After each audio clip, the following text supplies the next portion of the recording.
want this parabola to pass through these 2 points. So let's plug in for the x and y values. Okay. If we do that, we get 11 is equal to a minus 3 squared plus k. This is the same thing as 11 is equal to 9a plus k.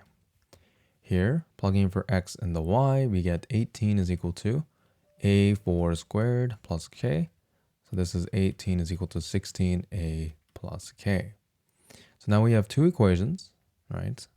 And now if I were to take this one, right, this is a system of linear equations. And if I subtract these two, notice that the k values disappear.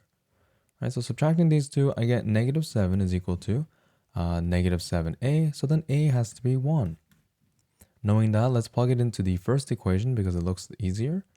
Then I can get 11 is equal to 9 times 1 plus k. So that's 11 is equal to 9 plus k. Subtract 9 to both sides and you get that k must be 2. Okay, so this is the equation that we need.